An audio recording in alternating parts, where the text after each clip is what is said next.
Nala sa barbero, nagwawala po. Mabigat-bigat kasi ano ng mga barbero. Bakit nagunting yung kamay niya? Naglalaro. Siya nakagupit. Opo. Kaya pag nakita niya yung gunting, Iniiyak. takot siya. Dati pag pinapaupo siya sa barber shop, pag pinatakbo na yung razor, nagwawala na. Phobia na. Naphobia na po. Ngayon, simula ngayon ako na magugupit sa iyo, ha? Hindi, ito ganito. Diretso ka tingin doon, diretso. Ano mo yung ulo niya, sa Tots? salamin. Huwag gagalaw, tatabing yung gupit Sabi ko mo. Si Aisin. Ay! Si Aisin. Biglang buhok. Si Kuya, dami buhok. Ito pati ka lang. Customer nila eh. Customer lang.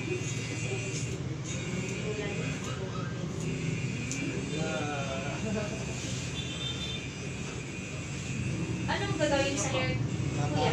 Souvenir. Hindi, bago siya magsagnan. Ganon. Ay, ganun pala yan. Ikaw muna sa akin, kuya ko yan. Ganun lang, ha? Sige, tingnan ka muna sa akin, ha? Huwag ka muna ka, ha? Sa original. Huwag gagalaw ulo. Diretso lang. Tatabing yan. Meron din dito. Mahaba pa dyan. Gagawin na natin. Oo, kulot-kulot pa. May straight din. Hindi, kulot sa kanya doon sa dulo. Yung ano. May isa pa. May bata pang nagdala isang nanay ang straight din niya buhok niya.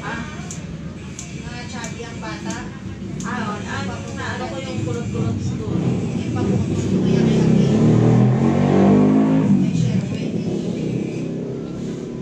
Basta sa balak, basta sa bewang eh.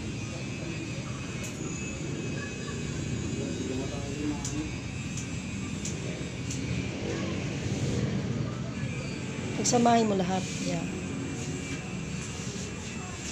Tabi mo yan siya sa libro, ipit mo. Boy, ang galing. Ang cute-cute ng bata.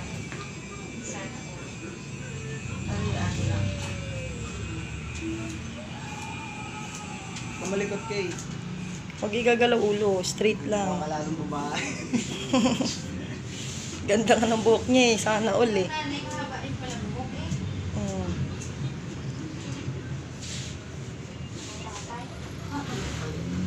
Bilag madami. Ay, ito yung nanay? Oo. Okay. Huwag gagalaw.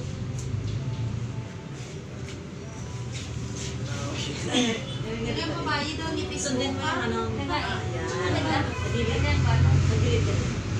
Yan. Ganun. So, ipantay natin ito. Kaya kapag pinaano ng buhok na,